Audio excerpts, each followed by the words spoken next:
industrial capitalism, what you have to bear in mind, or what you have to put in mind, is that it was composed of commercial commodity products. What do I mean by commodity products? Many people, industries developed. That is, actually manufactories were what? Were superseded by industries, big industries that could provide various production. You get? So there was industrial revolution in textile industries were ushered in, and the aim of production was to bring profit accumulation, or of surplus of surplus value. You get? And the capitalists brought in commodities and resold them at a profit, to gain profit. You get? And basically under this period of industrial capitalism, there was exploitation of labor due to the poor working conditions. You get? Because many people, all the peasants that we saw under slavery, all the serfs, became employees or became workers in the industries. But however, there were poor working conditions. You get? And basically this led to the bourgeois revolutions, all those classic revolutions that happened more so in Europe. You get? Because they emerged the ideas of freedom, equality, and liberty. You get? Remember, here we are looking whereby these things led to the French Revolution. But however, Britain superseded the French Revolution there that happened. Those people that are good in history, we remember that history. So we are looking for that. As a result, that's where those revolutions happened. You get? So basically note that. And the law that was developed under the industrial capitalism, we have strict liability. You get? Strict liability was developed as a result. You get? What basically strict liability in the tort law, or what you have to bear in the law, is that here they don't see, there must be foreseeability of tort. Basically, you have brought something on person's land, but that something is to cause a mischief once it escapes from one's land to another. Read the case of Rhineland versus Fletcher. It brings out to that concept of strict liability. And also they brought also the Workers' Employment Act. It was also developed under this era. Then also when you go further, realize that defenses were developed, and these defenses came to defend, they came under vicarious liability, because vicarious liability was also developed under industrial capitalism. And the vicarious liability, basically it means that an employer is liable for the acts of the employee.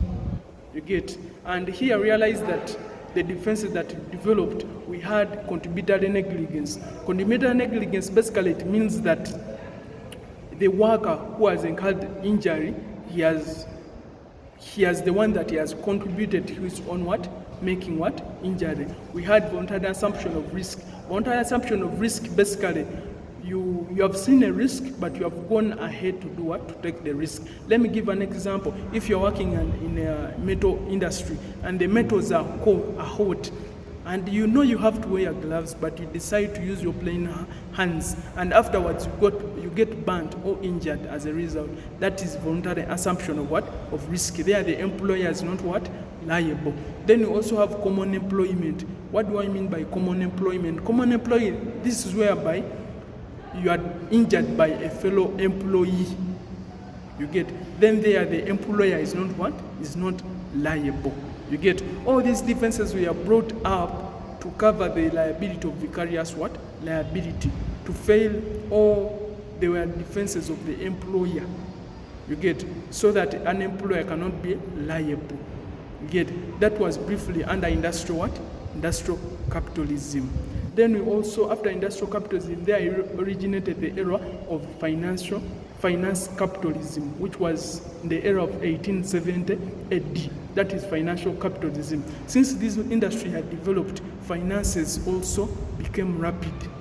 You get? And the finances became in circulation everywhere. So the financial capitalism era came out.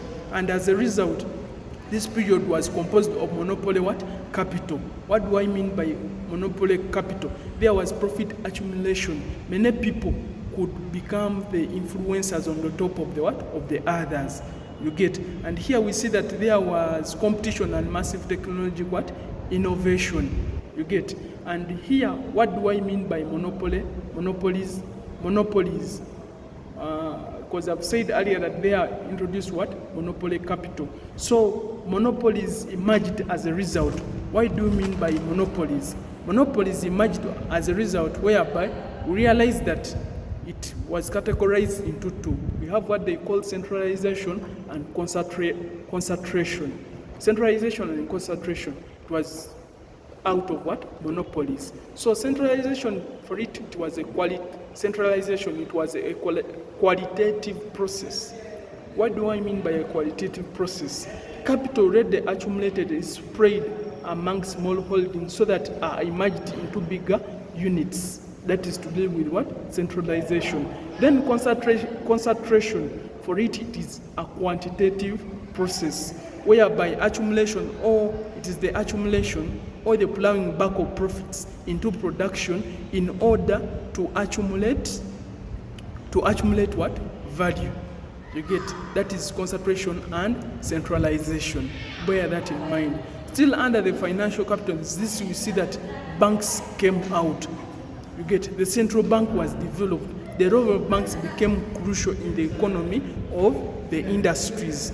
You get, basically here we see that the high profile of banks was reflected in the collapse of the what? Of the stock exchange, because they collected large sums of what? Of money through extending credit, discounting bills of exchange, and maintaining current what? Accounts. What do I mean? These banks extended credits to what? To the industries. And still these banks, they knew someone that they could give credit and not to give. That's where we see that there were the monopoly and the people that were under. They could extend credit to certain companies and leave out other companies. So other companies dominated other companies on the expenses of the what? Of the bank. So the role of banks, this is where we see that the industry or the people or the merchants or the industries had shares in banks, and also the banks had shares in the what? Had shares in the what? In the bank. Industry had shares in the banks, and also banks had shares in the what? In the industries. So bear that in mind. These banks extended credit, and through the credit, companies boosted and hence became what? Monopolies. They became monopolies. And as a result, realized that many people were what? Were left out, since some of the banks didn't. Say, since the banks gave credit to a certain people and failed to give credit to other what? Other people. So bear that in mind. The role of bank was so critical, whereby also these industries made a lot of money. And as a result, when they made a lot of money, they felt that they have to secure their funds in what? In bank. You get. So basically, the laws were developed under the financial capitalism era of 1870. Basically, here we see that there was a close connection between the banks and the what? And the industries. You get, the law of negligence was what? Was also modernized, was civilized, was renovated, was innovated. You get, for example, the defenses that were put. First of all, the common employment defense was abolished, was scrapped off.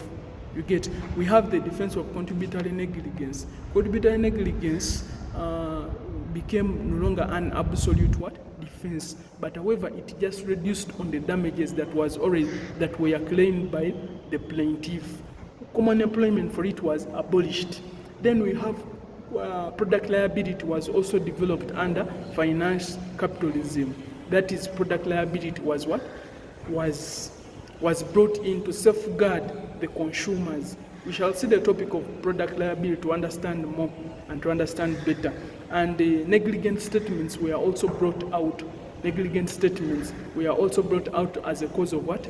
Action. When you read the case of Hadley, Brand and Company versus Hayler, that case brings out what they call what? Negligent statements. So that is basically the brief history of the origin or the development of the law of torts in England. But however, for us, we received the law of tort under the 1902 order in council under the reception clause. That's how we received the law of torts in Uganda. basically. Also address that mind on how the law of torts is being applicable in Uganda. But they received it under the reception clause of the 1902 order in council.